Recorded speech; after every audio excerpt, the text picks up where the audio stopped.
opinions and statements made by the host and participants in this program are not those of the owners, advertisers, and management company of Sugar City FM 90.3.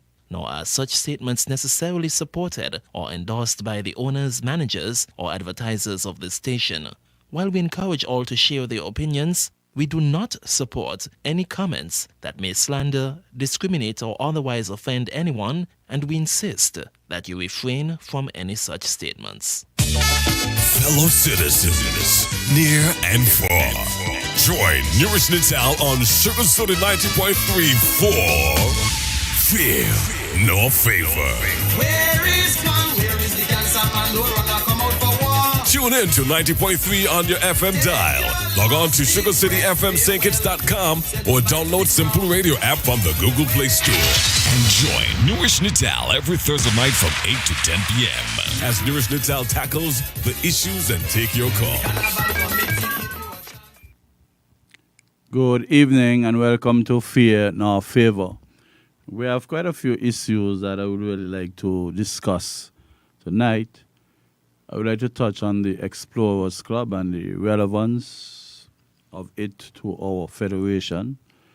I would like to touch on the fact that Gaston Brown would have allegedly made a statement. Well, they say it came from him. And we really need to touch on that. Now, let us look at that statement by Gaston Brown. Whatever arrangement they attempted to make with these people out of Africa, Cameroonians, and the time of the year that they were brought to Antigua, or taken to Antigua, people are becoming suspicious as to what was the real reason behind those persons going to Antigua around that time of the year. Because we are quite aware that they might have had elections. Now that some of them, unfortunately, had to be rescued in our waters. And as such, we have to be providing for them in the interim. And of course, we try to treat them very nicely. We put them by a community center instead of putting them over at HMP, where they can be well secured. Now, I think initially the Prime Minister of Antigua would have indicated that he was willing to have them taken back, since it was Antigua that they left. Then all of a sudden, in very recent times, he walked out that he is not taking them back. And some illogical reasoning that he is not taking them back because they would just escape Antigua again. That has absolutely nothing to do with us. That has nothing to do with us. If you have persons there who are supposed to be secured and you lapse in your security and those persons were able to leave your country because of the lapse security, the burden should not be transferred onto St. Kitts with respect to that. It costs money. It costs taxpayers money to provide for these people. It costs us precious time as well. It causes us precious time because persons who are involved in paying them keen attention could have been doing work on behalf of our citizens that they're being paid for. Now they have to go obliquely and look after these people in terms of security. We have to feed them. And I believe maybe we had to give them clothing. It cannot be right. And I believe that we should work expeditiously to bring this matter to an end. Either get the Coast Guard, take them back to Antigua, or organize for them to go to Cameroon. Cannot be fair. You see, long time ago, just like how Barbados and Jamaica and the bigger countries used to want to dominate the people in the Leeward Islands and Windward Islands. Likewise, Antigua feel as if they should bully people in the Leeward Islands. They feel like they're on top of the Leeward Islands, so they should do people whatever they want to do. But we must send a clear signal to Mr. Brown that we shall not be bullied. Your lapse security caused those persons to leave Antigua. Whatever they encountered out there, that's secondary. How did you allow them to leave Antigua? They are now nuisances to our society, our community.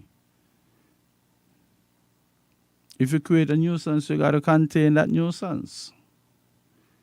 And I think that we should start asking our government to give us a timeline in which these people would be sent back to Antigua.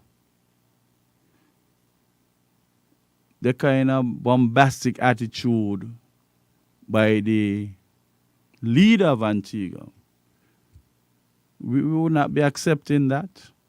We want people to stand up and let him know that. I don't believe this weekend should pass either.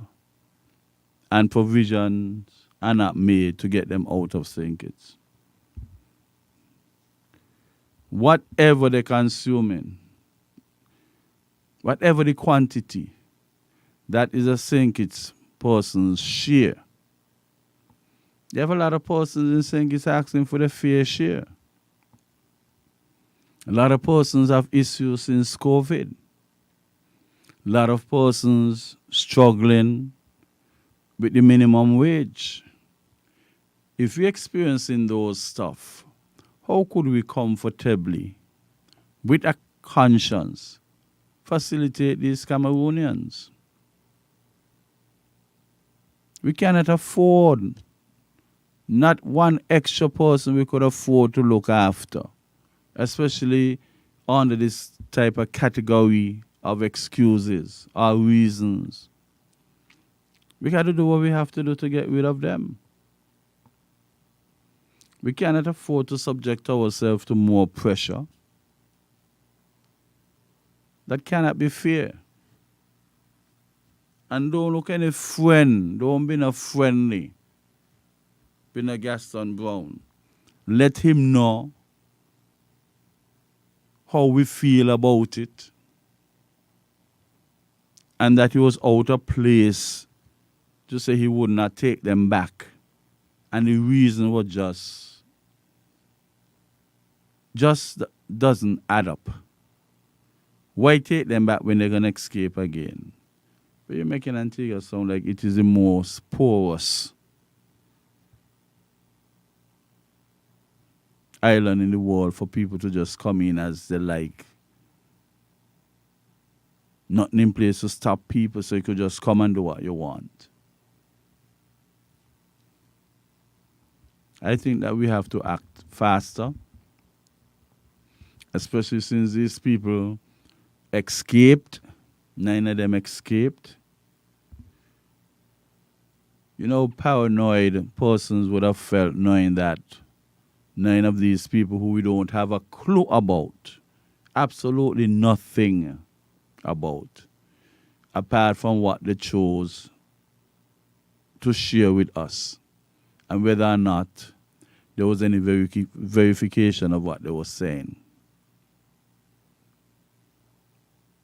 People in the community must feel relaxed. Then they got back 4 of them.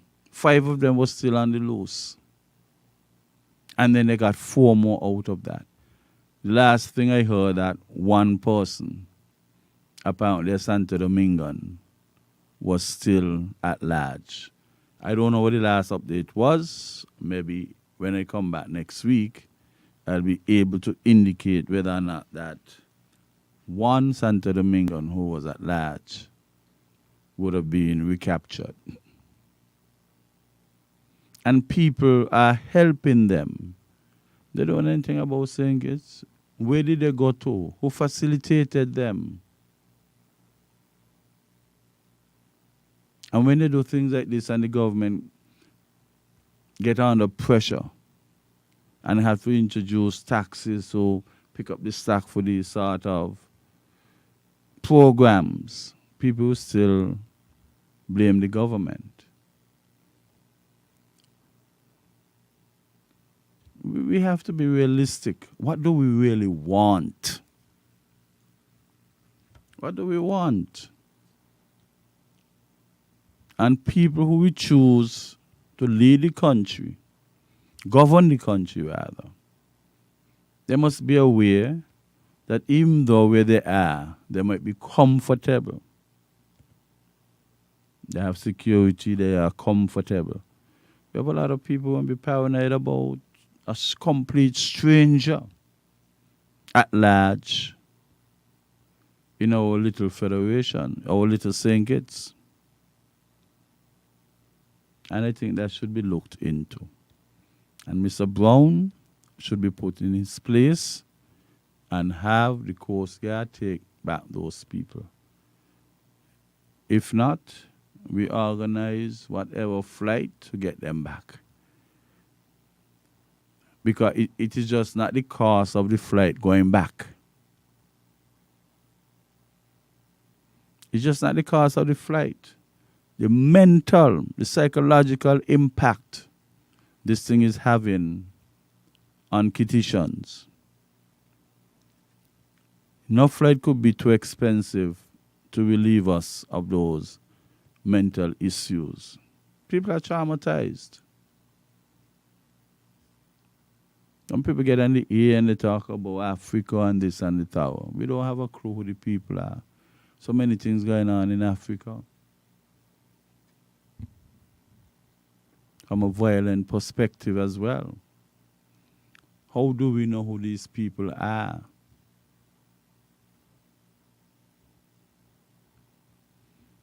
And I think that even if we have to pay to get them out, we should find some legal means of getting Mr. Brown to have us recompensated. Whatever expenses, even what we're using up right now to keep them alive and healthy, you should make an application to the court to let Antigua pay us back those monies. And when we buy the tickets, since he doesn't want them there, then we factor in all of that. And we put in a price for the mental anguish that people would have to go through as a result of them being amongst us in our community.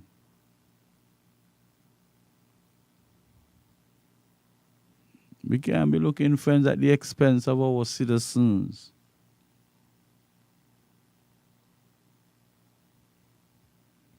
Out of order and like to bully. The thing is saying and take any bullying. Years now, that kind of mentality seems as if it existed in Antigua. Years. I can recall a particular cricket game, I read about it, when the great Vivian Richards, younger coming batsman, and the best the world might have ever seen, eventually, he made a 0 in the first innings of a Leeward Island match, I think. And when he came into bat the second time, he was given out for another 0. And the crowd decided that no cricket match going on unless they let Viv bat again. You know, bullying. We want him to bat again. We came here to see him unless the match would continue. And guess what? I think that he made another 0. So he has the distinction of having made 3 zeros in one game. But only two innings of bat, but he was forced to bat. The coach said he ain't going anywhere. No game playing unless Viv gets a chance to bat and let people see him, especially those who were so eager to see him. Man, we have our people to look after. We have to think about our citizens first of all, residents, before we could see about anybody else. I don't care where they're from. We're not xenophobic, but we just cannot allow 14 to come and then they realize by saying it's government soft and another 14 come and another 14, they would add up. Make it 4 set of 14s coming, make it 56. And then that would multiply. By the impression and the perception people would get of our sweet little St. Kitts. All that is important. We got to safeguard ourselves against developing reputation or perception by others that would make us seem as if we are weak people. We have to come better than that.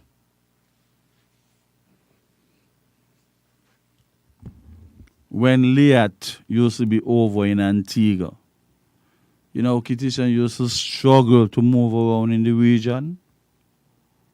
Everything was Antigua, first, second, third, fourth, and fifth. We used to struggle. Something you're trying to get back to university and the flights them book out or you had a flight secured only for you to be taken off the list and somebody else put on the flight. Now Antigua trying to keep his head up, Leah trying to keep its head above water. They don't benefit. Leah was like a second government to Antigua. Well, let them take some of the money that they made, all the interest it would have gathered, and save Liat.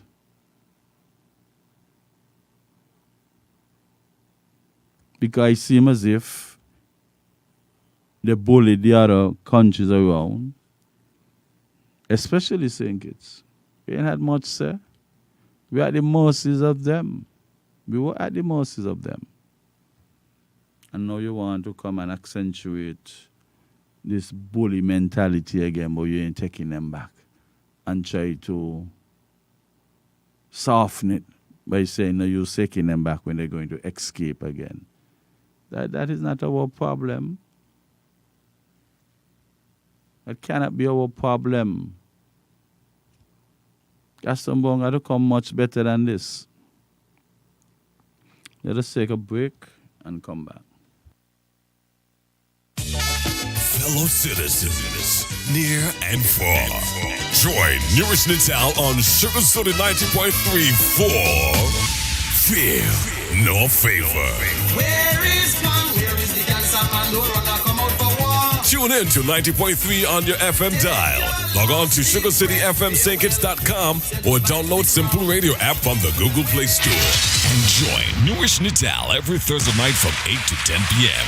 as Newrish Nital tackles the issues and take your calls. Fear No Favor every Thursday night from 8 to 10 p.m. on Sugar City 90.3 FM.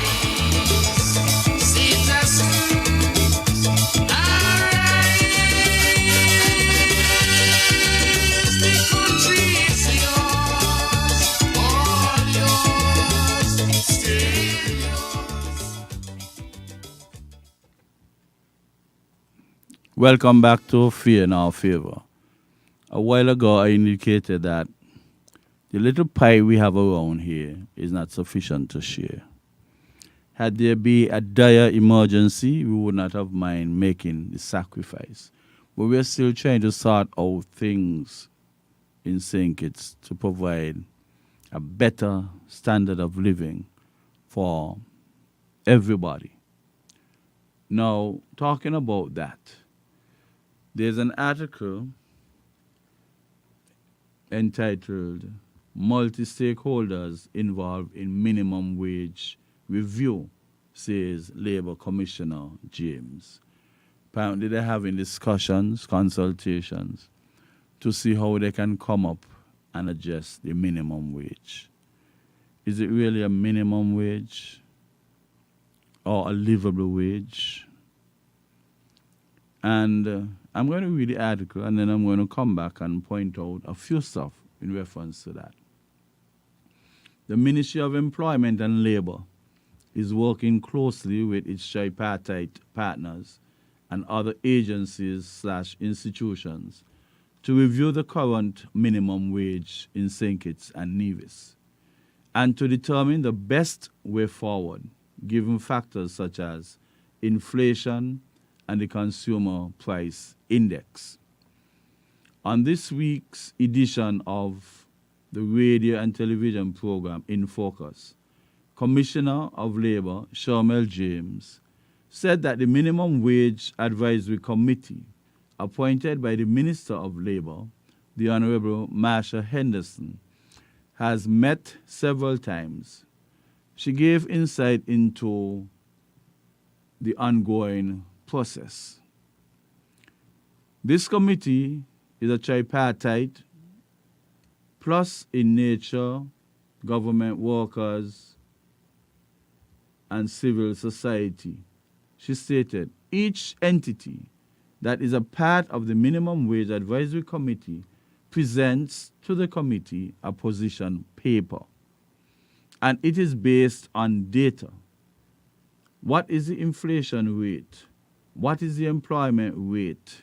The Consumer Price Index, and all of these things. And they would make a recommendation as per what they think the minimum wage should be based on the data they looked at. It is the committee's decision to look at all these positions, determine at the end of it if we should have an increase or if there should not be an increase, and then present our findings to the Minister of Labour, who then takes it to her cabinet colleagues to review, Commissioner James added. Jonique Eddy, head of the Occupation Safety, Health and Environment Unit, said that when he conducts health and safety inspections at various workplaces or sites, persons often reference the need for a pay hike. However, he added that employers have to consider the responsibilities of the employee, the worker's qualifications and experience, and the entity's salary scale. Market forces also will play factor into the decision making. We continue to field these questions and we continue to give the realest answers that we can. Mr. Eddy stated, once we keep working on this minimum wage advisory, we will be better geared towards a better understanding of what we can do.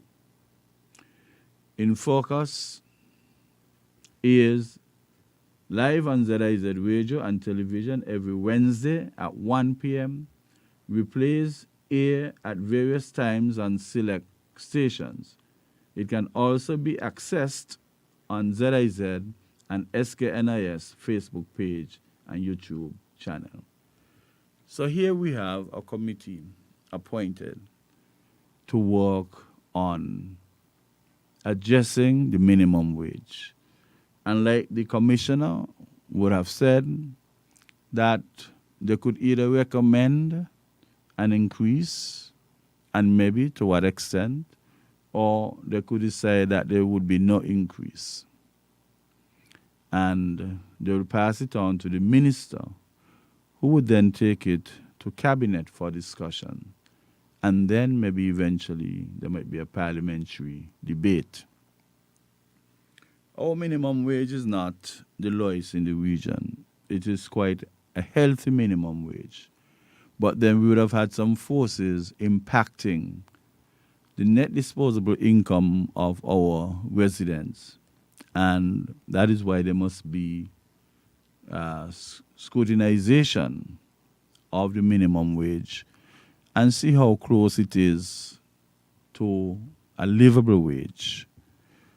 That would take some doing, and I hope that they would truly do something to move it upward to cope with the imported inflation and the consumer price index and everything else, to provide a little more financial comfort for those who can do well with it.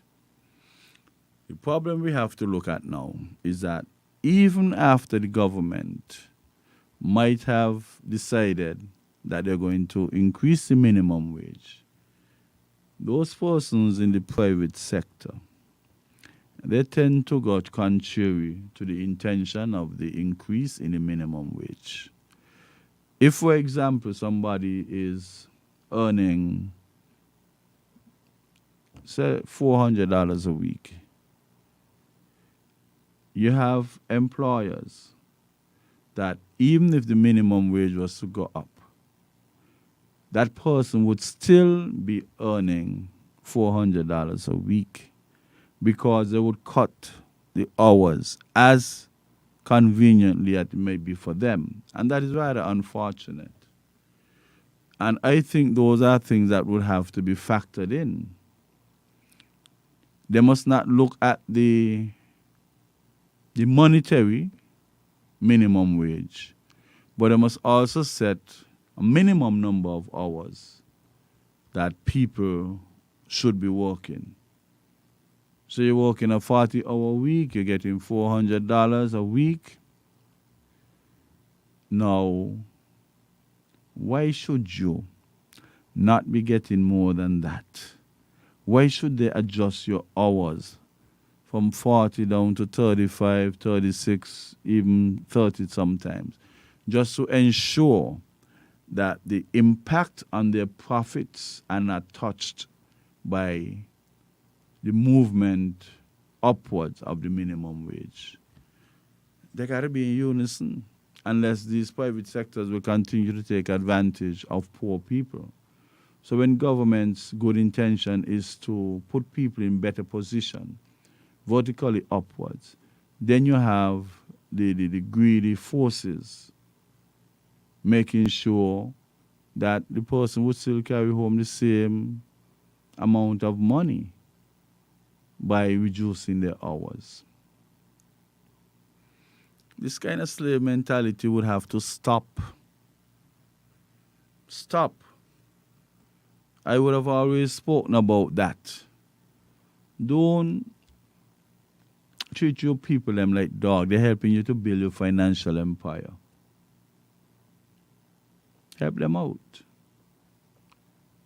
Already at these industrial sites where you have those TNCs, transnational corporations, I think it sometimes is like a little slave plantation.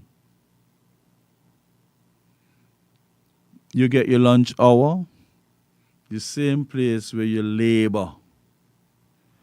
That is where you got to stay and eat your lunch. Because of however they cut it up. I don't believe nobody should be forced to eat the lunch where they're working if they do not wish to. Unless the mindset is basically the same environment. You work in the environment, you're looking a little relief from that environment. But then you have to eat your lunch there. Whether it is compulsory by policy or compulsory as a result of physical flexibility, that there is no way you could go and come back in time, you might be late, so you're forced to go in the corner, maybe pick up a little food from a food cart and come back on the compound. Man, I don't believe it should be like that. And then maybe you cut the lunch hour into a half an hour, and then you get 2 15-minute breaks. Come on. Come on. And if you're going to treat people like that, then they must be compensated for the psychological impact. They must be compensated. You can't take a stroll, hug up your little boyfriend, go across the road. Go and see a friend who elsewhere. Because you got to be there with that clock. That slave mentality clock. And I don't think any explanation would suffice. They would just deduct your money. They're very great at maths. But when time comes for increases and that sort of thing, the maths gone bad. They know when you come back a half an hour late and they deduct whatever, they could do ratio and proportions. They're bad at it. But we have to protect our females especially who work up on that industrial site. I interviewed a lady. I think I played it here one time. She started out at the factory and she started taking some classes. Started taking some classes because she wanted a better life. She got a few O levels. At one time, she would finish a class at 6:30 at the college and had to basically run up to Bassey High School to do the next class that would have started within 5 minutes' time. And it paid off. She now has a degree, a bachelor's, and would have completed a master's degree. Maybe now looking forward to doing her doctorate. You know, when you go behind those wires at the industrial site, you just sap everything out of you. Sap, sap, sap. And you know something important that she said? She never ever wanted her children to come up to that industrial site and she had to talk to them from over the fence. Said she wasn't going to subject her children to that. And she did everything that she had to do to ensure that she provided for her children. Never to give them any reason to come in the vicinity of the compound and have to talk to them while they're on the outside and she on the other side of the fence.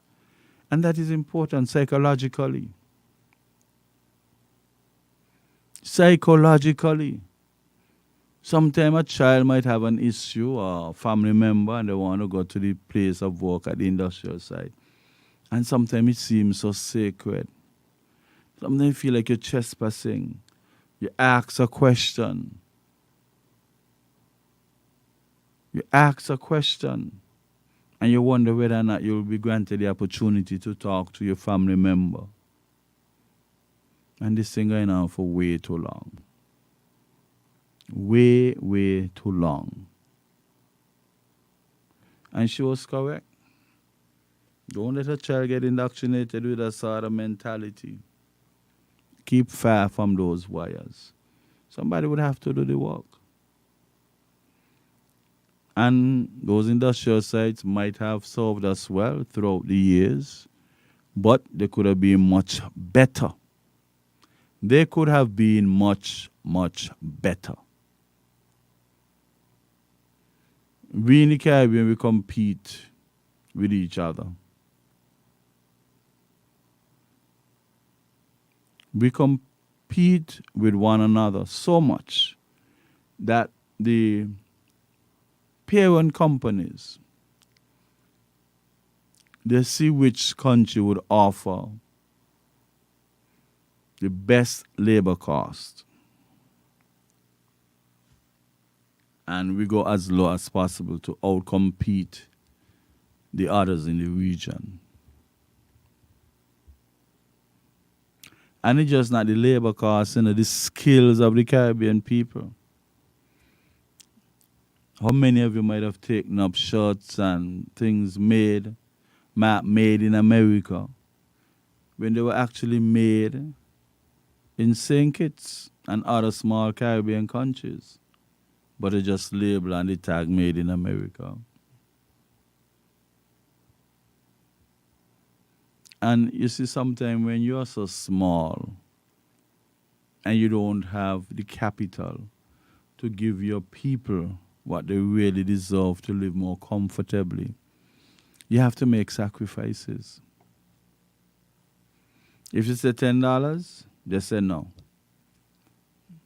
They're gone all the way down by $4.50, $5. And that is where the problem really is. If Caribbean persons used to hold themselves together in unison, a lot of those transnational corporations that came in here and overwork and underpaid, our females them especially, that would not have happened. If St. Kitts said no, Antigua should say no, Dominica said no, Grenada said no, you hold one head. But from the time St. Kitts said no, because they asked for 10, Antigua might say bring them away and take $6. We must take advantage of our black people. What I would like to see done, however, is another industrial site developed on the other side of in the Sempas, Death Bay region down there. So instead of persons having to leave the children very early at mornings to catch buses to come up, some of them can take their time, look after the children, get them ready for school, because that particular factory would be close walking distance or a minimum 3-minute drive, maximum 3-minute drive. And we have to understand these people go through quite a large number of sacrifices. Sometimes you don't see your child until on the weekend, because some persons would work that job, leave home very early before the children them get up, go out to work, and they work overtime in the same factory. That make it even worse. As you work normal time, you work overtime, you get lunch, you got to study like it's a plantation. That's not supposed to be.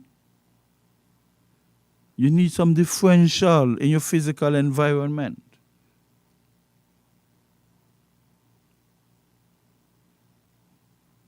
And then you get home late. Children done gone to sleep. Maybe you might even have a second job trying to get ends meet. Children gone to sleep. And again, you wake up before them to catch bus again. And the cycle continues. You don't get to see your children until some of you work on Saturdays. So some people impact their children's lives just on a Sunday. And what could make it even worse, if you have children and there is a little disparity between their ages, the oldest one would be charged with the responsibility of looking after the younger ones. Parenting the younger children, all because mommy cannot be around daddy wherever daddy is. And then that child marks start to go down, and the child become frustrated. Go from 0 to 150 quite easily.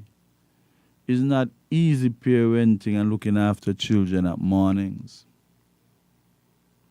And it is unfair. It should be against the law for those parents who like to show that obligation on their young. Sometimes the child just in primary school. But they have to sacrifice doing the schoolwork. They have to sacrifice combing their hair. So you see them, and the whole being is messed up because they have to care for the younger children. Maybe to a father play the part, then the children could get a little ease off from looking after the younger children.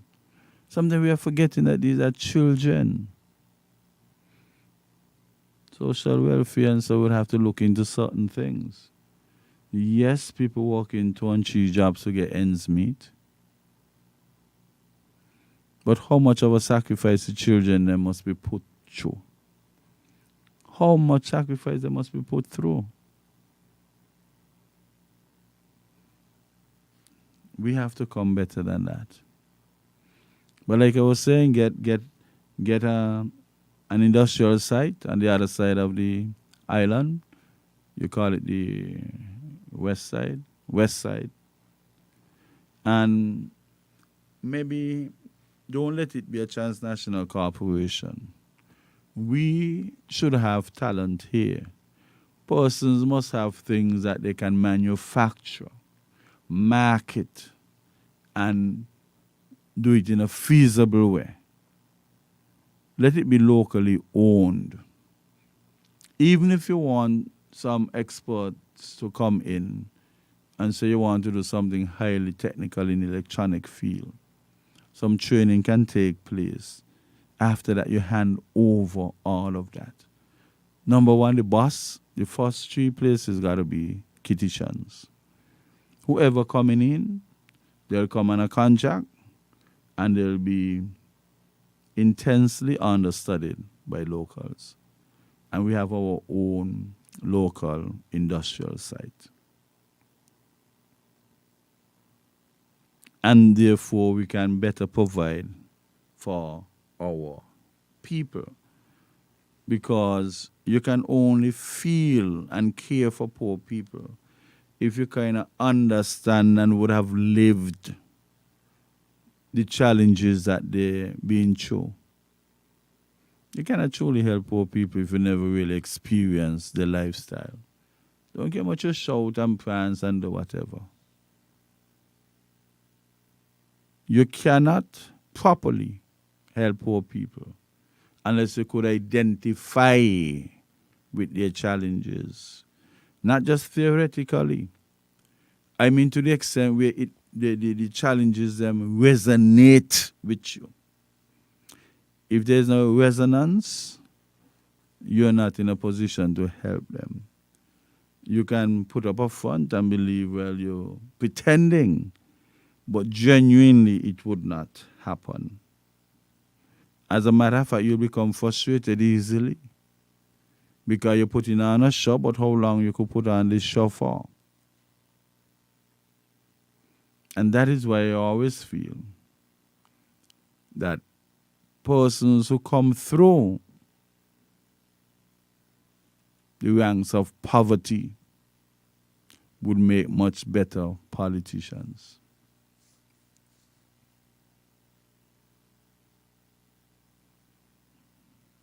Not that you just hang around.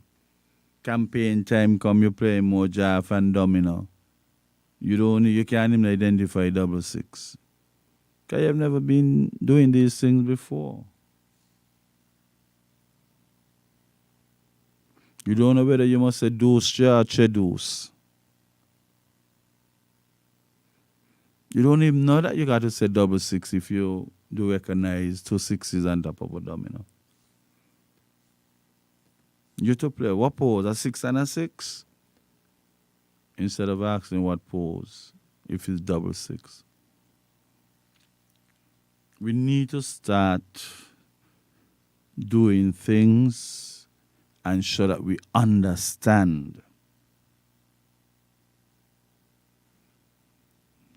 You know how much embarrassment our females do have to go through when they are working in the private sector especially. Just don't get pregnant at all unless your whole world turn upside down. You're not supposed to build any family. Even if you go for a job interview and you let them know, you put on how many children you have, ages. You think they're really keen on helping you to say, well, let me give her something decent so she could help look after her children. You're looking reason not to hire you. No, we ain't hiring you. Every minute you got to go health center. You got to go there. And the children, them are so delicate at those ages. Nobody want to give, no employer want to give way. They just knock about and embarrass the people. So sometimes a child might be home sick like a dog. Well want the mother's care. But they got to ask one of the older siblings to stay home. Sometimes you look at the children and report, you see all kind of absent and late because they had to carry the child by the health center. Mommy had to go work. And then the child wasn't feeling good like for a good 10 days. You know how delicate those little children are. So sometimes the report is not a true reflection of the child's intention and ambition. It is a reflection of the challenges that they're going through as a result of being poor.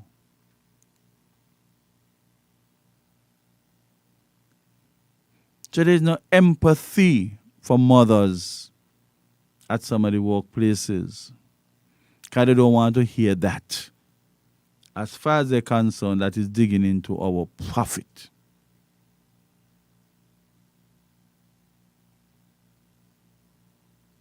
So you have to come up sometime. Sometimes they don't even have to tell you.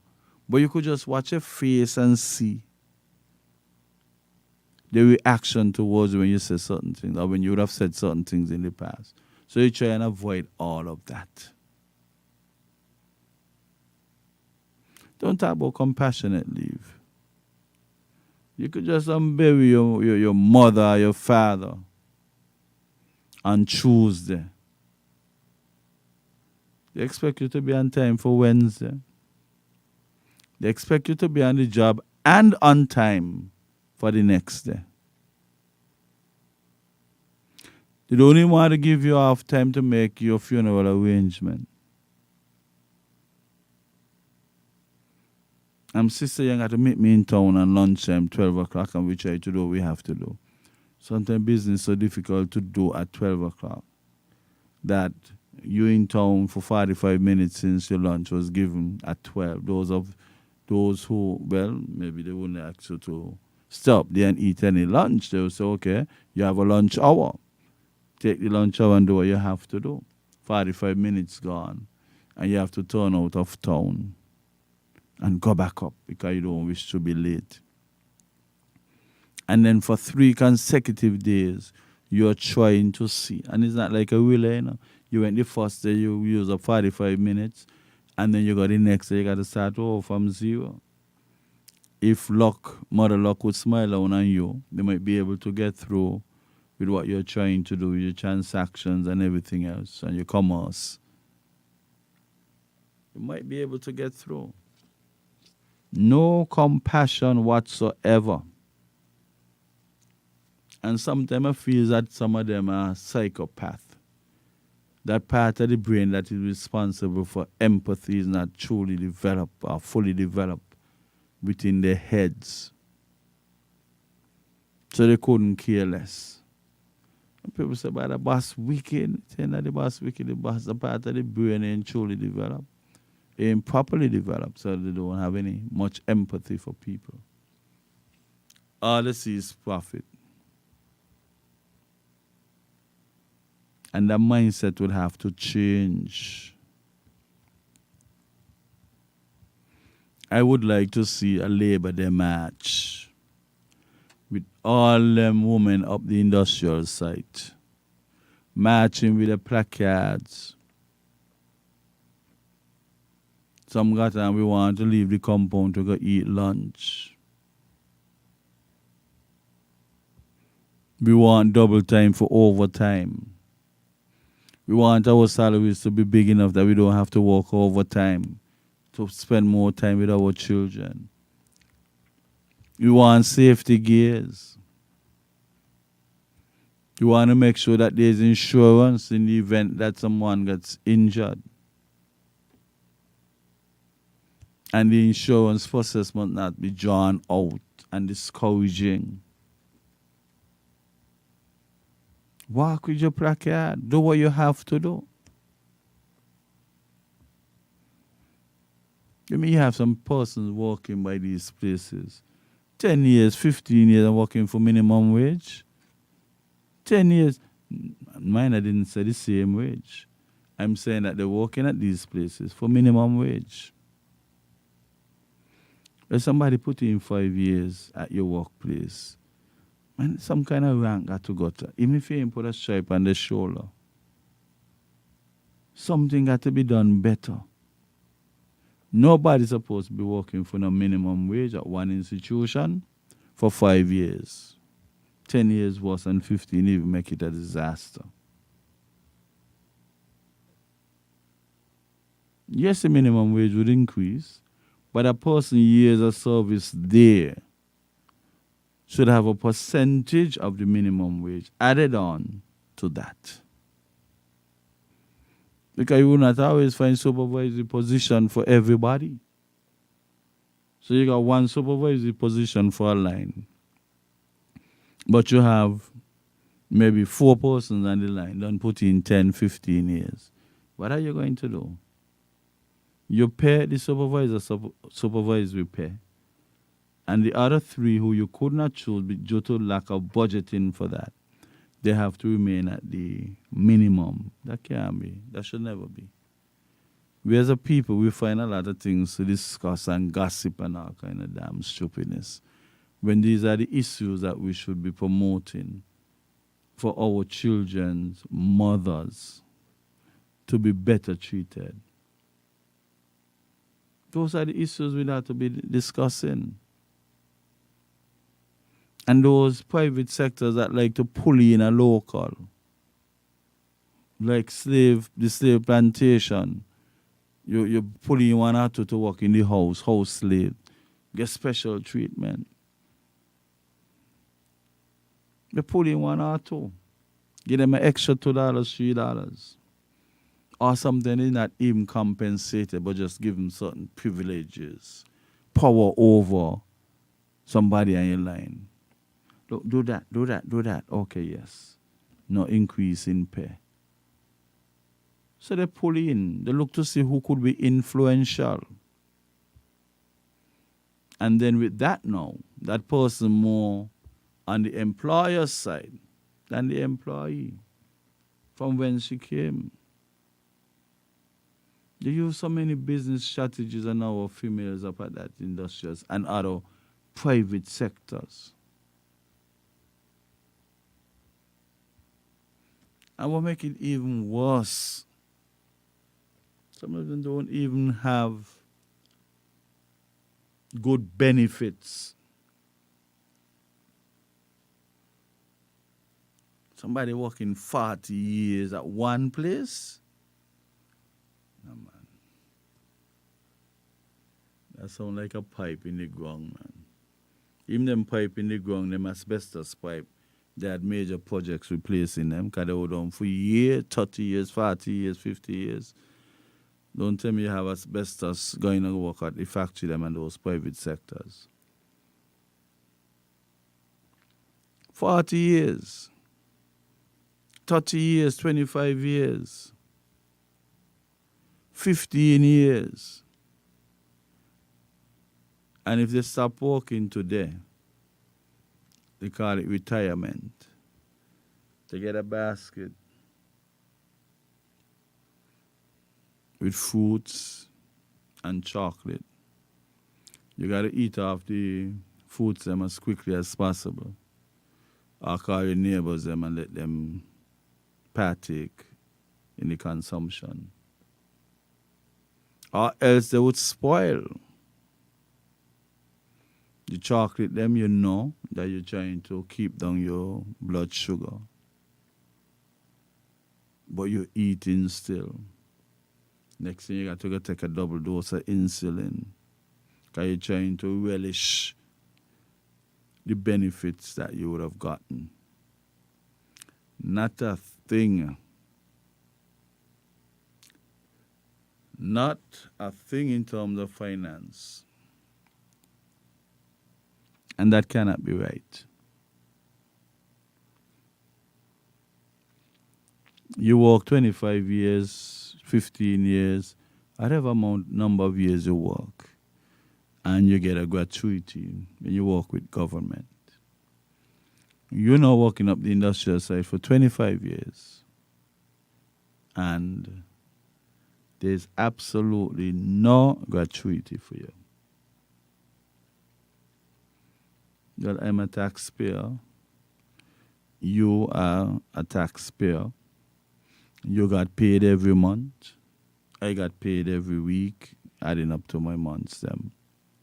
Why should you be given gratuity? And who worked at the factory cannot get that. Can't be right. That is not equity. That is not equity. Did you make a contribution for your gratuity? Why the government even owes you gratuity? Whatever the gesture is, if this cannot go across the board, it should stop. Government worker put in 25 years and get $10.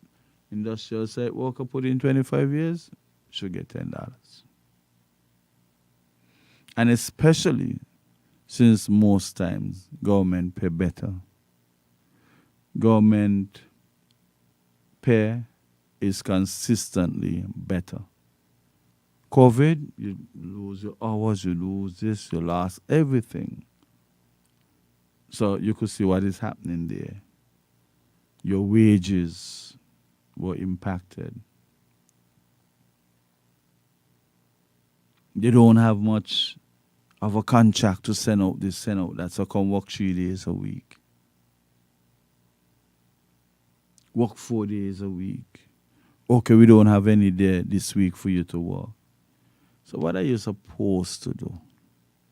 Comatose your children and have them come out of the coma when they would have gotten contracts to now give you at least 4 or 5 days a week?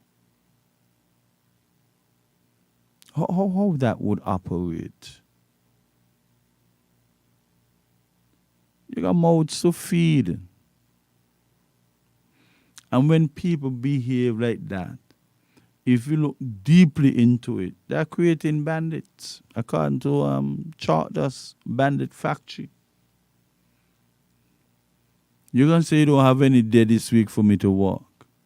You want to the mouths them I used to use the money that I make a week time to feed. Comatose them. Induce a coma, a state of coma. And then wake them up now when you find some hours to give them. But we got to treat people better than that, human beings. We are all human beings and people should be treated better than that.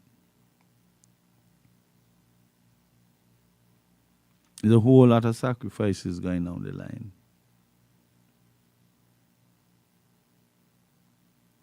You're building your financial empire.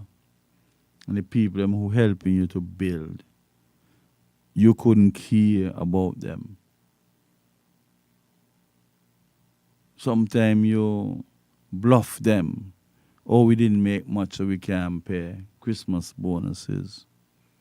But in the same bet you share up $100,000 amongst other people. Where would $100,000 coming from? People are becoming wiser.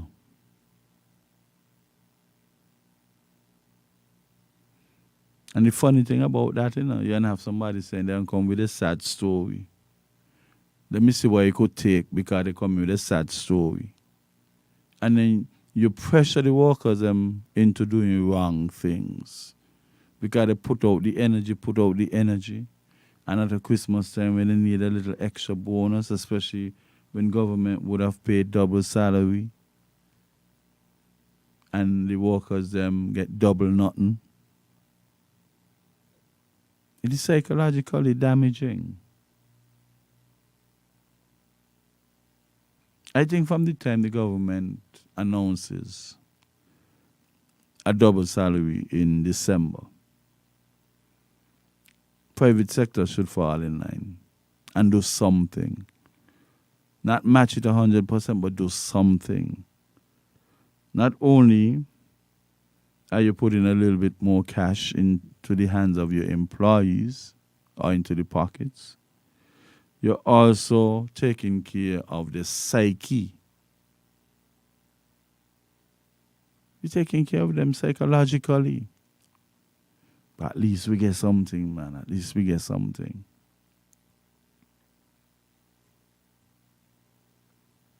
Let us take a break. Fellow citizens, near and far, join Newrish Nital on Sugar City 90.3 for Fear No Favor. Where is man? Where is the cancer man? Don't run and come out for war. Tune in to 90.3 on your FM dial. Log on to SugarCityFMSankits.com or download Simple Radio app from the Google Play Store. And join Newrish Nital every Thursday night from 8 to 10 p.m. as Newrish Nital tackles the issues and take your call. Fear No Favor. Every Thursday night from 8 to 10 p.m. on Sugar City 90.3 FM.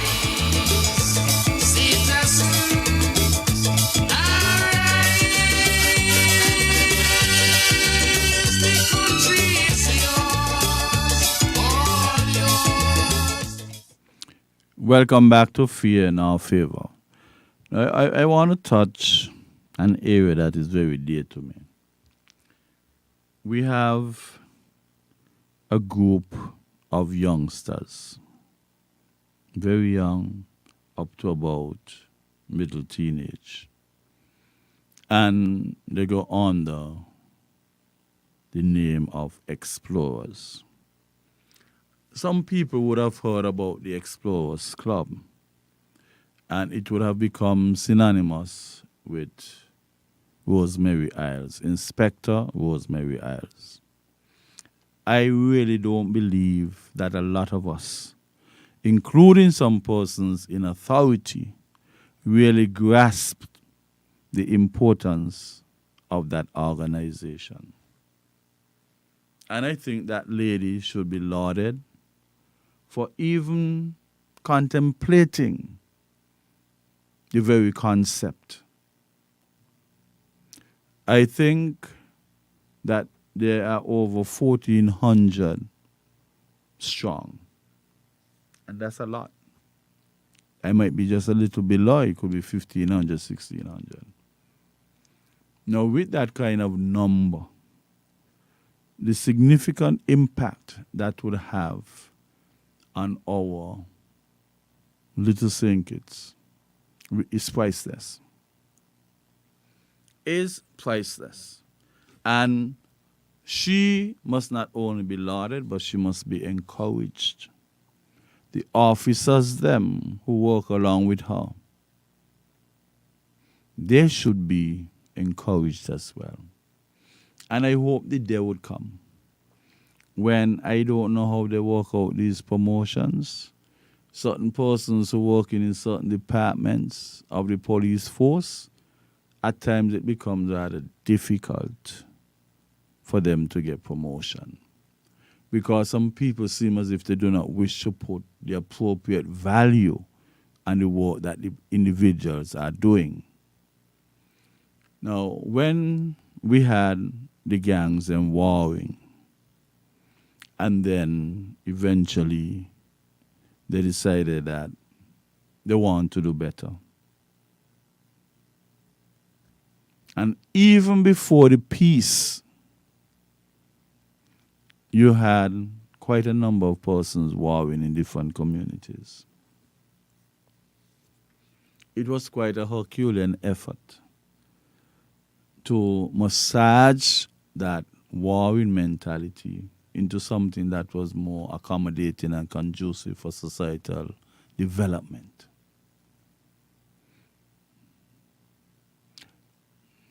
I was at the center of it. From the very beginning, I was at the center with those who would have taken the initial steps, and I walked my way outwards, from the center, the nucleus, to the periphery. Because you had to, it was an all-encompassing task. The major concern that I used to have is that when the Explorers Club started, my mind started to go wild. What can be done with these youngsters after Inspector Isles and her group of people, along with some parents, when they would have worked so hard to indoctrinate the little boys and the little girls, to stay on the straight and narrow, to instruct them, or rather to say instruct rather than indoctrinate is a bit strong, but have them instructed and guided to stay on the straight and narrow. That was quite an effort.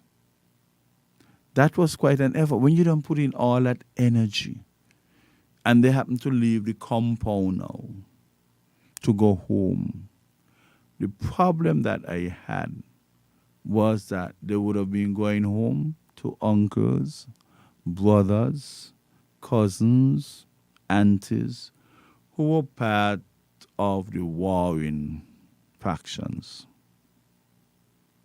And then what would happen?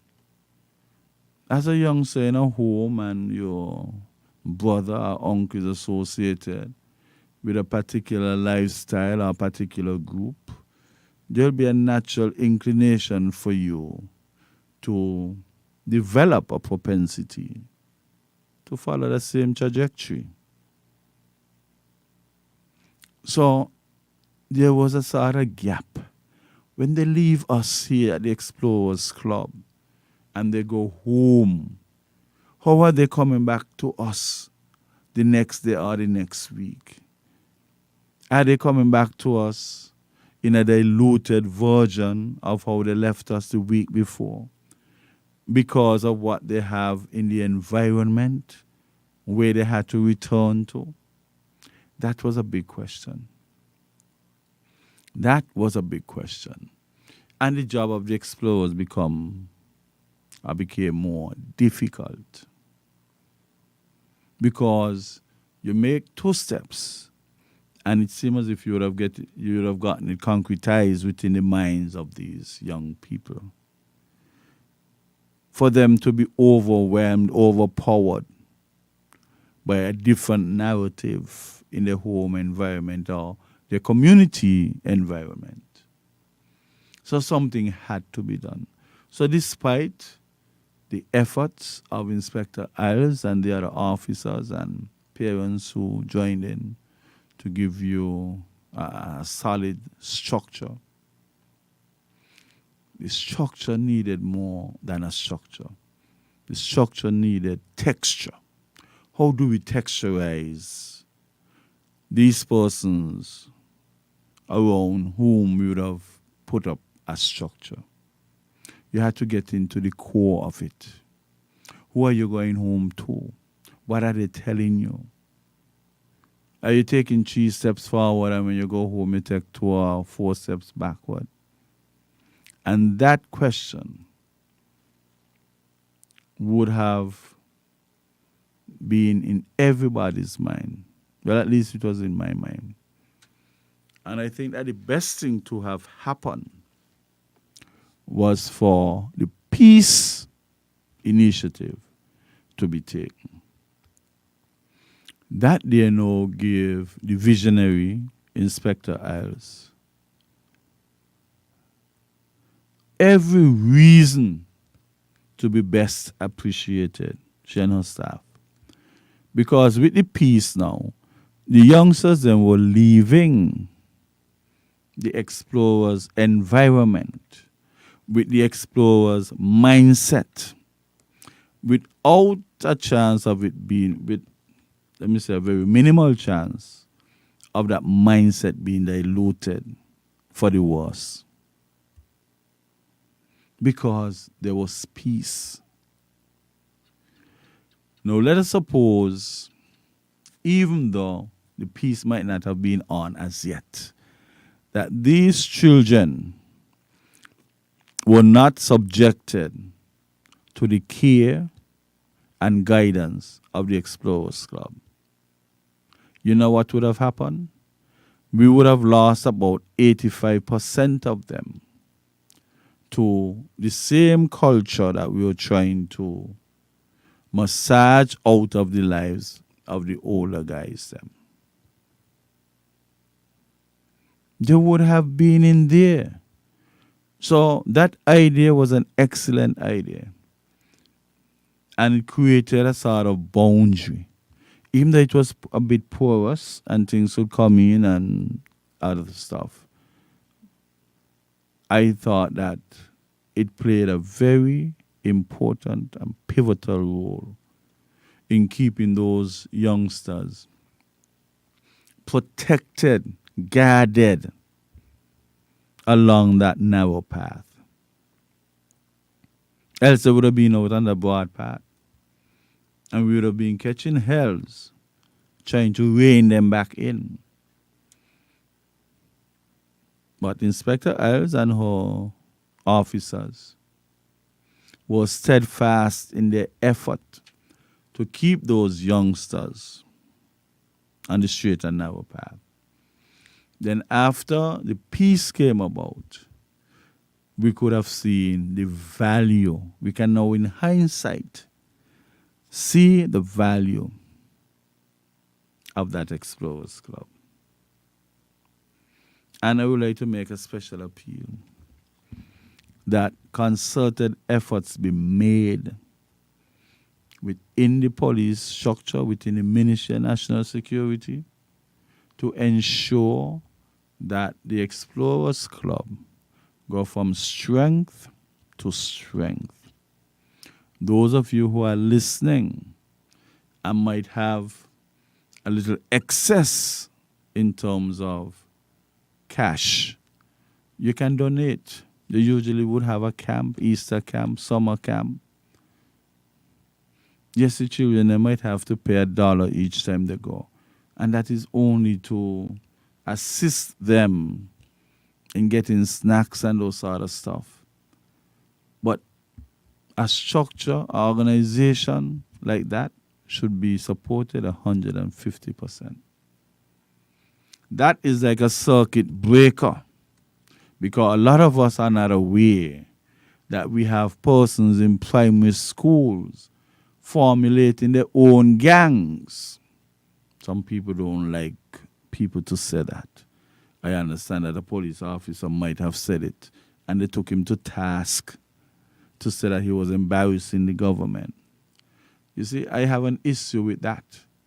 If that is a reality, why not just put it out there and get the help that is needed? Why you want to bury it under the carpet in the name of saving the face of the schools, and then when it would have spiraled out of control beyond reining back in, then we realize that we should have done it when we had the opportunity to. We have gangs in schools, primary schools, and we really need to make sure that they're not given the opportunity to fester.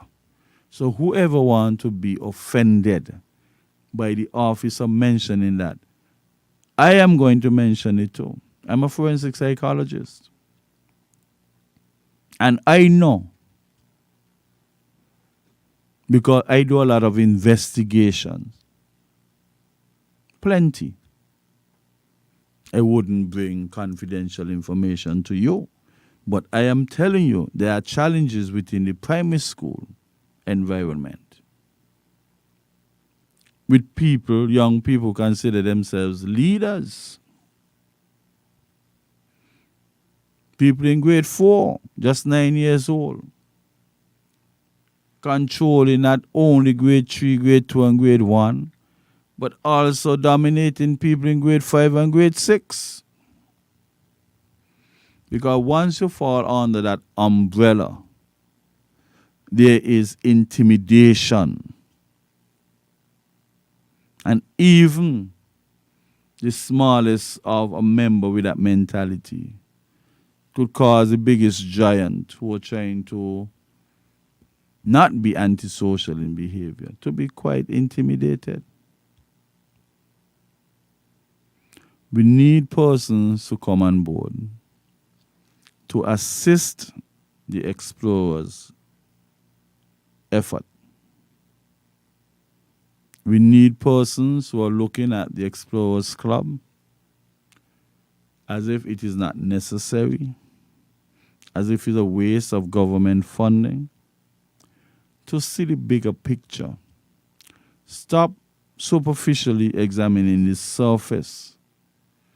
It doesn't matter whether or not your spirit takes Inspector Isles. She would have done things her way. Because other than her way, there was no other way functioning to keep that 1,400, 1,500 students in line. They have purposes. It was even suggested that when persons got suspended from schools for whatever reason, and that is a very ticklish situation. I know a youngster who gets suspended from school like twice every month, or maybe 3 or 4 times. Why the recidivism with respect to the attitude that he has, and why the most effective thing is to have him suspended? He gets suspended 10 o'clock Tuesday morning. Before 11 o'clock, he's downtown, down 4th Street, through Matinee, through Newtown on a bike. What purpose the suspension serve if it is not structured and tailored to assist the person who is being suspended? Then those who put in their signatures for children to be suspended and be thrown into the wilderness, they are just as guilty. We can't do this all the time. The young man got suspended so many times. Part of the intentions of the Explorers Club and the home in Mulfield is to structure programs to deal with those persons who might have been suspended. You got suspended from Wash, you got suspended from Bassey, you got suspended from Sandy Point High. Their transportation can pick you up and bring you to the compound of the Explorers Club where the officers are. And they can invite people in to have a discussion with you. They can even ask what you're doing. Are you doing sets in school? Do you know the symbol for intersect? Do you know the symbol for union? Do you know the symbol for complement? And you can do your little work there instead of being on 4th Street or being in Sandy Point or St. Paul's or Newton Ground or Village or Newtown, Molyneux, Phillips's, on a bike, nurturing that propensity to do antisocial activities. You can be there, protected and learning at the same time. I think the Ministry of Education would have to come up with a policy with respect to suspension. Examine the purpose it is served. What are you going to give the individual to do while on suspension? How is it going to be policed? How the manifestation would come out to prove that it was productive? Because somebody must collect something, somebody must mark something. And if somebody is being suspended every so often, how does that sound for the guidance counselors? Because they're part of the failing fraction. What are you not doing right that this person's conduct would have to cause him or her suspension on such a regular basis? Where the truancy officers, where the education officers attached to the schools, what would have been put in place since the very first time it happened to the young man, the second, the third, the fourth, the fifth, the sixth. And I start by 6, but he's way up in the 20s. Somebody failing somebody.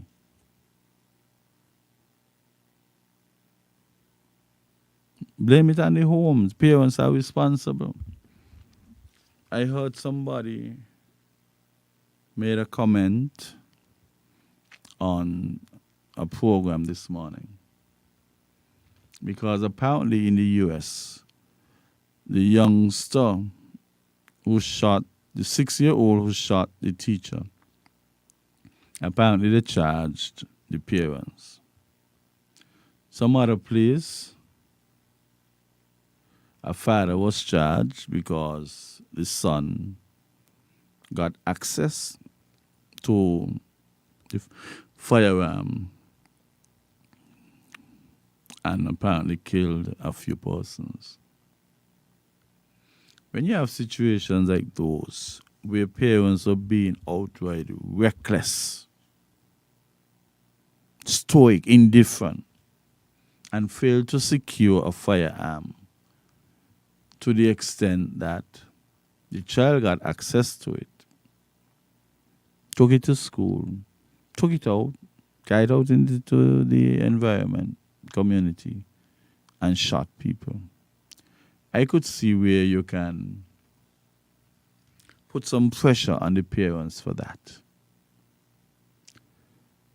When they pass the remark that parents should be punished for the doings, the wrongdoings of their children, one would have to be very, very careful with that. Some parents try really hard. And some children, they are 2 in 1. And I'll explain what I mean by 2 in 1. The parents and the home environment, they know a different Peter from the Peter who functions outside or conduct himself outside of that home environment.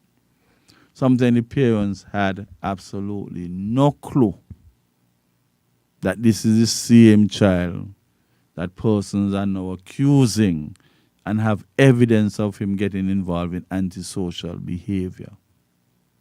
2 in 1. They show the parents them the nice faces and they behave well conducted, angelic at home. When they hit the road now, you want to know, where did Satan evolve from? So you have to be careful. Some parents try really hard. But you think it's just the parents who are responsible for that conduct of that child? And you think only the parents? Man, the DJs and them, the type of songs they play, the lyrical content of the songs, the cable, the kind of movies they show. I think it's time for us to do some censoring. If we are going to save and salvage what is left of our young people, we got to start this parental guidance and whatever else. Those are not solid and rigid enough. We need to put laws in place. And we need to check out the DJs, the type of songs they're playing. Sometimes if we take away the music, the rhythm from it, and we explicate the content, they can't get you out of 10. You have to mark that as an English assignment. A lot of them would not get you out of 10. But the beat and everything, sometimes the children get caught up. And then with the beat now, in their heads, they just start to incrementally add the lyrical content. So if we have songs playing on our radio stations that are non-conducive to properly building our youngsters and influencing them, something would have to be done.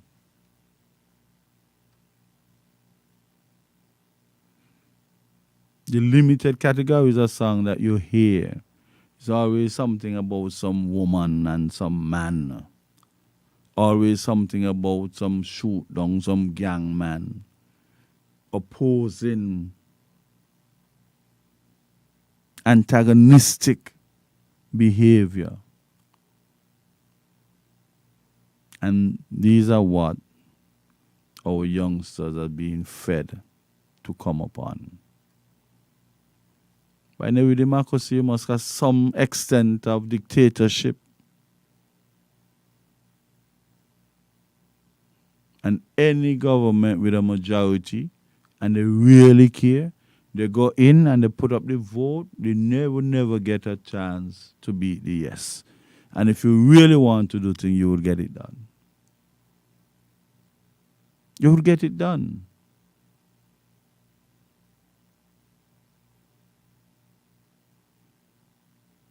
We degrading people. We look forward to paying people a lot of money for them kind of songs. Degrading of a woman. Inducing youngsters to carry out violent acts or to think a certain way, to establish a certain mindset that would not be helpful to them for too long. We got to get a hold on our youngsters.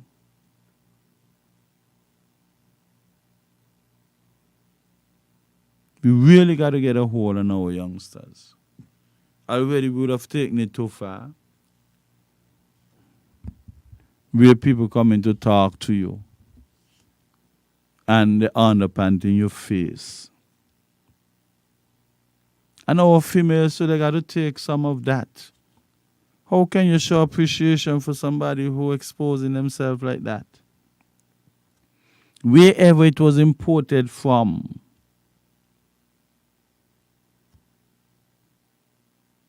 You have persons who say that thing make them feel like they want to vomit. But we just have accepted it as a norm. But sometimes we have to destroy norms. At times it is so unsightly, man.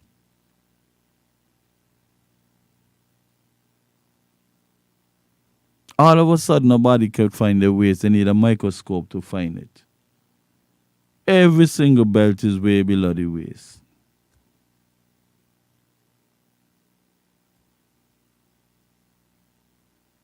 And sometimes on the female them they feel so embarrassed walking in town when people just say that. But they feel they have to accept it because the what they would get and whatever else they wouldn't get. But they too would have to help the society to correct those things.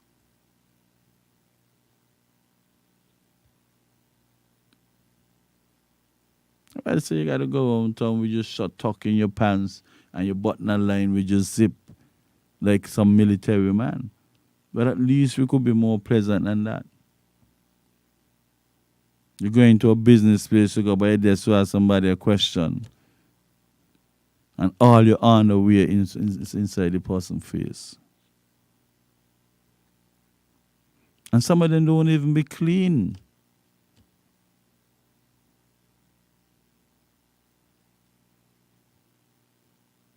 You want to carry yourself in a way, but you're compounding the matter.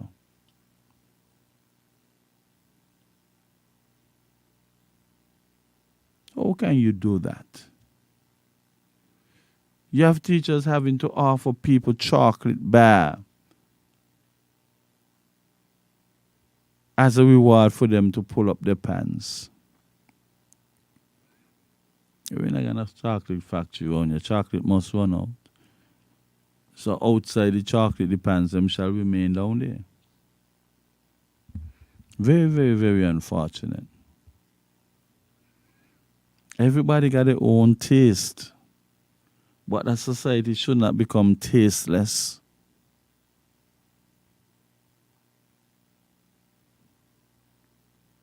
Each individual got things that they admire and whatever, but things must not be forced upon them as a norm.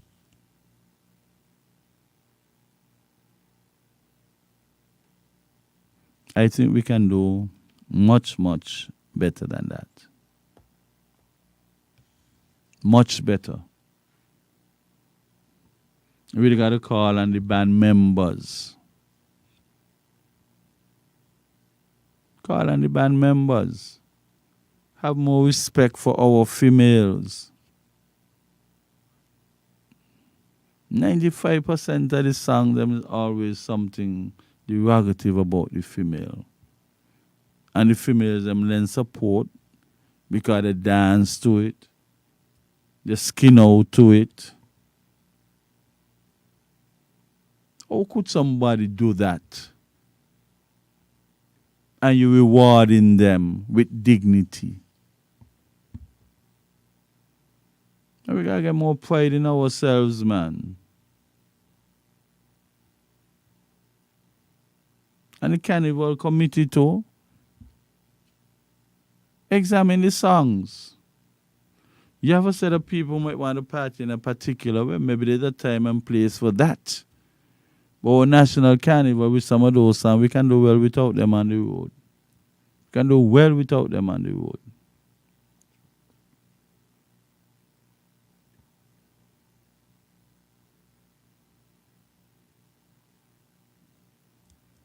Ilele shang shang. Teacher, school over. Why can't we get a story? Okay, then you want the big people them to be vulgar and display whatever. What about something for the little children? Children's parade. Certain songs they shouldn't be dancing to. Because what you can do, you can have these children dancing to these songs.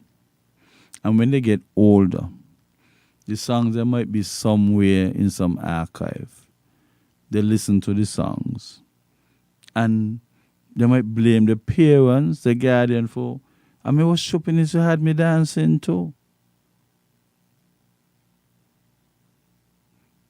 Because at a certain age, you don't really know the meaning that the song is trying to put over. But we as big people should feel guilty that a song is very vulgar. But even though it is beyond the comprehension of the young people, the little children, we must feel guilty. We must be able to put our brain into the interpretation of the song and working out whether or not it is wise to have the children dancing to that. So we don't have any conscience.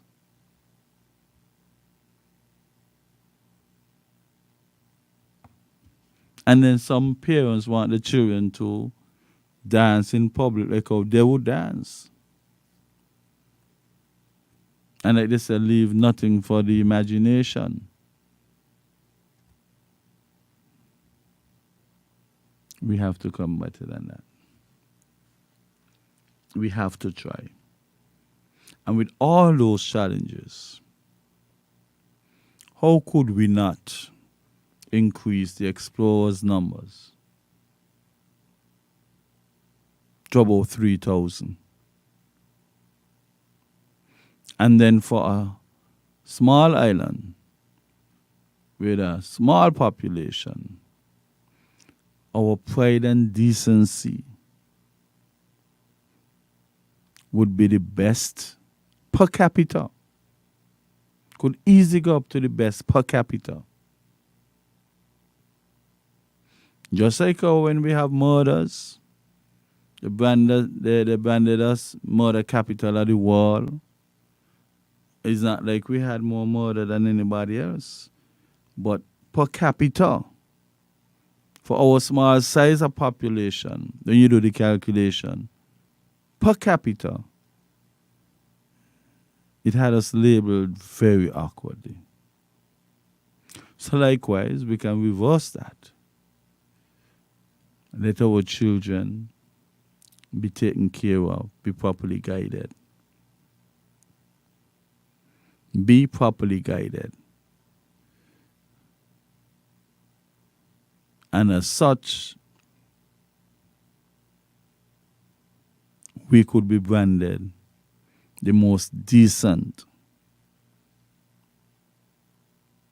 island in the world. Let us take a break. And we come back, we look at this man over in there. What's his name, man? The king, they're going to crown there. fellow citizens, near and far. Join Newrish Nital on Sugar City 90.3 for Fear No Favor. Where is the cancer Pandora come out for war? Tune in to 90.3 on your FM dial. Log on to SugarCityFMSaintKitts.com or download Simple Radio app from the Google Play Store. And join Newrish Nital every Thursday night from 8 to 10 p.m. as Newrish Nital tackles the issues and take your call. Fear No Favor. Every Thursday night from 8 to 10 p.m. on Sugar City 90.3 FM.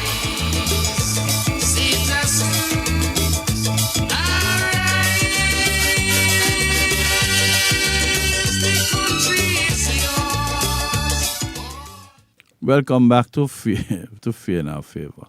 I was just reading a message where somebody said that we should make CARICOM pay us for entertaining these people, and I'm not going to be soft on that. I'm very serious with that. We need back every cent. Some people ain't get a job since COVID. We can't afford to be accommodating, facilitating people who came here due to the lapse in security in another man's country. Nobody gonna bully us. We are not going to allow that to happen. Now, there is something out there in the social media where somebody, some Englishman, whoever he is, said that a poll was conducted and the majority of persons out in these places, St. Kitts and Antigua and those places, voted to remain under the umbrella of the new king that they're going to put there. You know, I find it rather strange. You're doing a poll. What was the sample size? Who was part of your polling? And I don't believe that you had. Well, okay, just like how we could say that. Verification. How can we verify that this was actually done? Trying to give support that people want to remain under the umbrella of the monarchy in England. That might not be true. People could come and say, but I did a poll. I had about 50 people I talked to, and none of them want us to stay under that umbrella there. But then come and say that the poll is not true. 50 people, that's a lot. In a federation, 50,000 people. I'm certain if you interviewed 100 persons in St. Kitts, no more than 20 would tell you that they'll prefer to remain under that umbrella. For what? What are we benefiting? I listened to persons debating that, and somebody said that we have more to gain from being under the umbrella than not being under the umbrella. But I don't know how the comparison was made, because we're under the umbrella. We're under the umbrella. We never get a chance to come from under that umbrella. So how can you compare our livelihood not under the umbrella to our livelihood under the umbrella? Man, come on. They're using psychology to give people the impression that we really appreciate being under that umbrella. Yeah? A group of people who at their core say, well, don't explain, don't complain. Yeah? Oh, you're in charge of people and you talk about don't explain, don't complain. Well, the complaint part was just like a second thought. But the main thing is don't explain. You had so many things rampant and of bad taste within that particular circle there. Yeah, but like they said, don't explain. How many embarrassment they had to go through. We as a black society, look at the treatment that they're dishing out to Harry because of Meghan, his wife, who is black. How can we stomach these people? How can we stomach them? We got to look down the line. Argument about if we were in Sudan and we get caught up in the war going on down there. If we move from under the umbrella, we might not be able to go on the rescue boat or rescue plane. That there was so puerile. Oh, that could be any kind of reasoning. That it would be better for us to stay, because if any one of us was caught up in the Sudan situation and we're trying to leave, we might have not have been able to leave. If Britain send for the people, America send for the people. That is pure garbage. So we come from under them and we become a republic. As a result of us becoming a republic, we were never under their control. So a child moves out of the mother's home. What about the grandparents? There's no grandparents. You feel like you were of the time, so you move out. You want to be on your own. So because you do that, your parents would not have any vested interest in protecting you. And I'm kind of reasoning there. I don't know why Sexy don't bring back the logic and reasoning on the math syllabus. We as a black people, we just missing the boat. We're missing that boat. I don't wish to be under there. But the benefits to be had.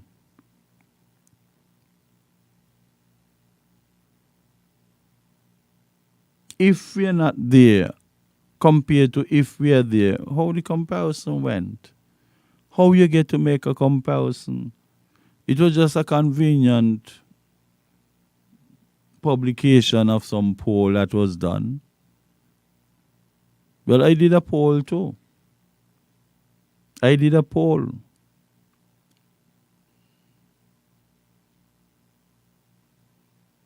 And hardly anybody who was a part of that poll suggested that we should stay under that umbrella. The amount of nonsense these people don't get embroiled in, and they want the most respect from people. They themselves got their own disastrous thing to look into. Charity begins at home. But then you cover it with your policy. Don't explain.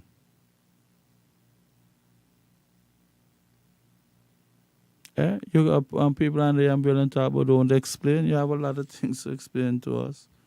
Why is that we treated like a dog because he married to a black woman? Come out and explain that to us. You might get one or two persons to come over and they say, well, we wouldn't mind. Harry is invited, but Megan can't go along with him. When you marry, you become one. You become one. Those without sins should cast the first stone. I think we should have left them people long time ago. Now with this man going there, he's just so distasteful to be under that umbrella. I think we need to have discussions about that. I don't mind respecting the office as long as the office is here.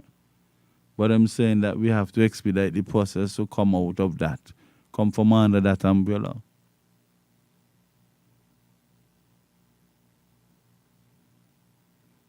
They can be so ungrateful. All these years of slavery, they ain't compensate anybody. But we must crawl behind them all the time? No. We got to do our own calculations. A small population like ours shouldn't be that difficult to manage, and to a level where people have a livelihood that they can be proud of and comfortable with. Everybody would like to be a part of history.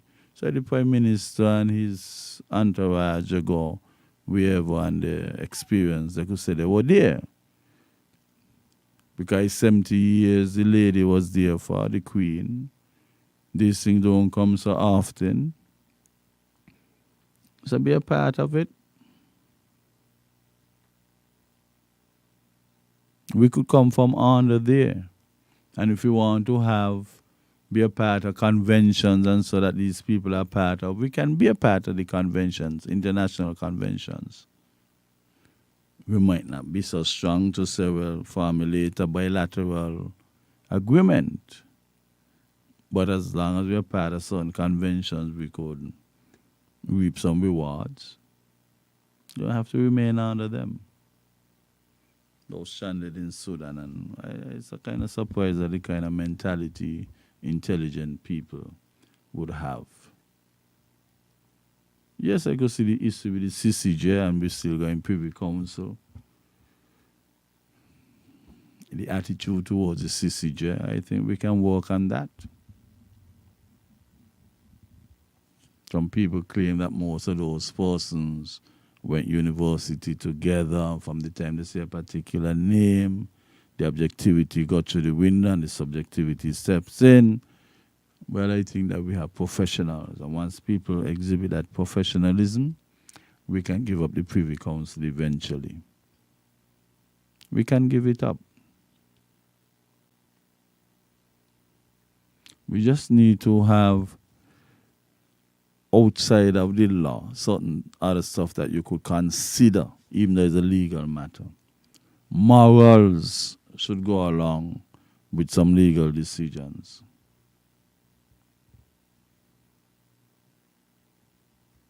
We got to operate like that. Some people just not comfortable with the CCJ Caribbean court being the highest court of appeal for us. Some people just not comfortable. So then what do we have to do to make people more comfortable, or to make more people comfortable? Because that's the only way it would have to go. And we can't debate this forever. We have to take steps. I think we have some excellent people around here who can really give justice like how it's supposed to be done.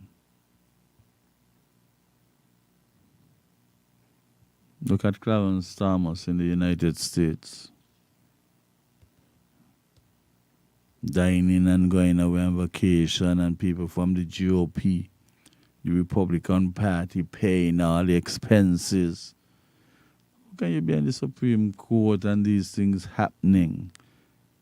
I have never seen, this is justice supposed to be blind, an American court, Supreme Court. It's about Democrats and Republicans, and that's not supposed to be. Now they accuse the black man. Everybody happy we got a black man there, but I don't understand Clarence Thomas. They had some allegations. He going on vacation, people paying for that. Now tonight before coming here, you're hearing that one of them used to sponsor his grandchild, nephew, pay all the school fees. I mean, what is that? And then you have to adjudicate over matters involving that particular party. Man, that is a big disappointment. Very, very, very big disappointment.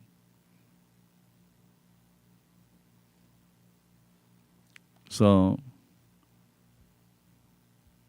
we here now could put our faith in the Caribbean Court of Justice, CCJ. And crawl from under. If you got to crawl, we might not be able to fly, run. If you got to crawl like an alligator from under that umbrella there, where these people feel they shouldn't explain anything and they should not have us compensated for the ills of the past. We can't continue like that. Cannot. I don't see us going in the next 3 years being merely independent. We need to become a republic by, this is what, 2023? I think by the end of 2025, we should be a republic. Start giving people the mindset, start explaining the advantages, disadvantages. See how much we can mitigate the disadvantages, and let's move. How many persons say we were not ready for independence? We're now at 40. So the same way people say we're not ready to become a republic, we just have to do it and walk around getting it work.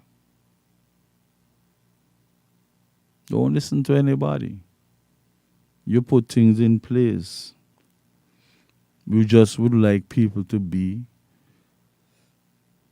absolutely professional. Exhibit professionalism and things can work. Listen to every side. Make decisions.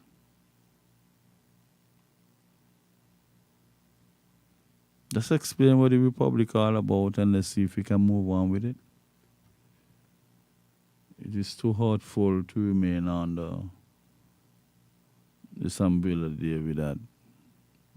Don't explain people. Don't explain, don't complain. Ain't nothing to complain about. Nothing at all I got to complain about. Well, basically we have come to the end of our session.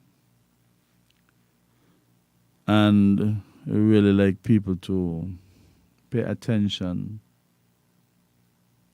to the Explorers Club and give it all the support. All the support, governmental, from the private sectors.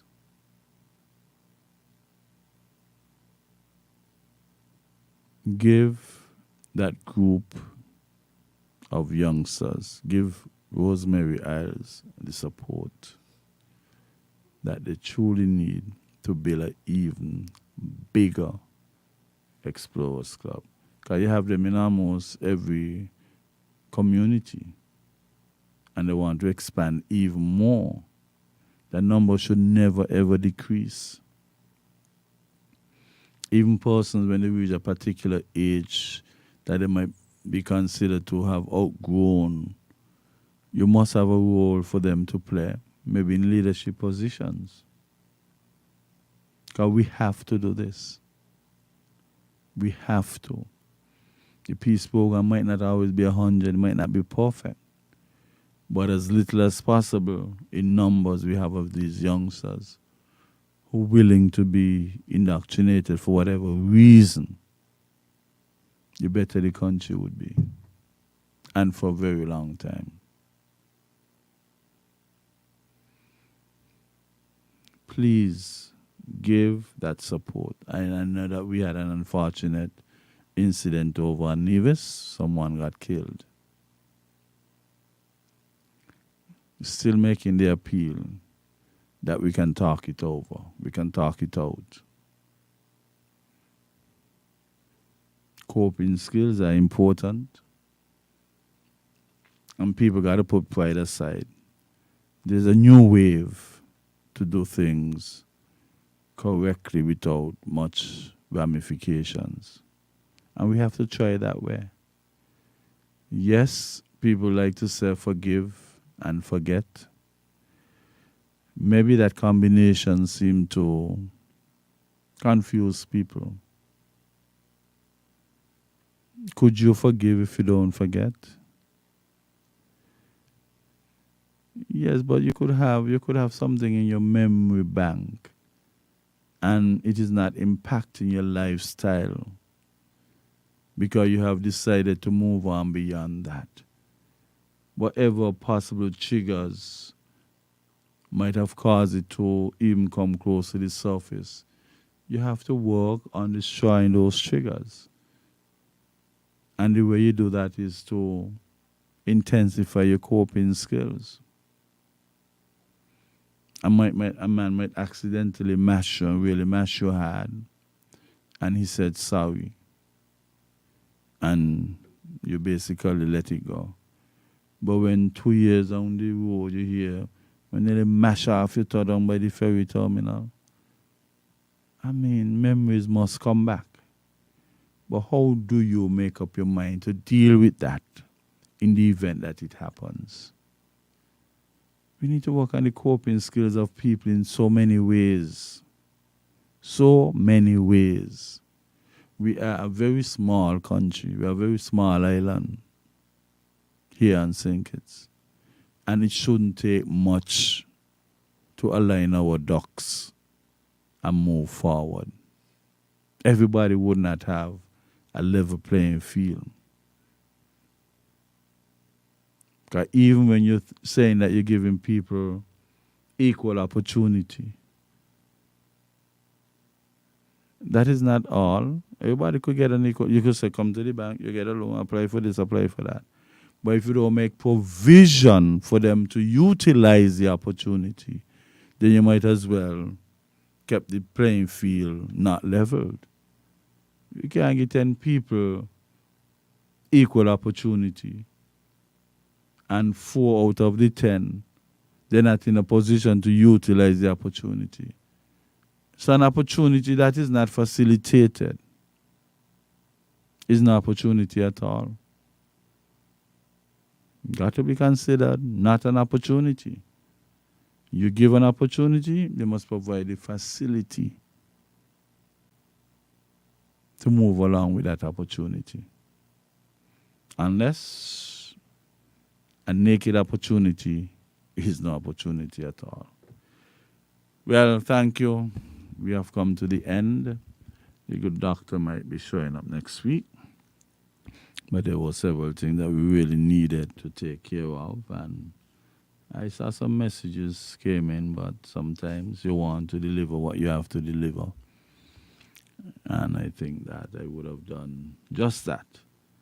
Anybody who feel like they want to further discuss things, you can send me a message at 665-4508. Thank you and enjoy what is left of this Thursday. Is it the 4th or the 5th month? Yes, enjoy what is left. And please do whatever you can to keep our youngsters on the straight and narrow. Whatever you can impart, it is our national obligation to do just that and don't let things spiral out of control. Until next week, Thursday, I'm bidding you farewell. The opinions and statements made by the host and participants in this program are not those of the owners, advertisers,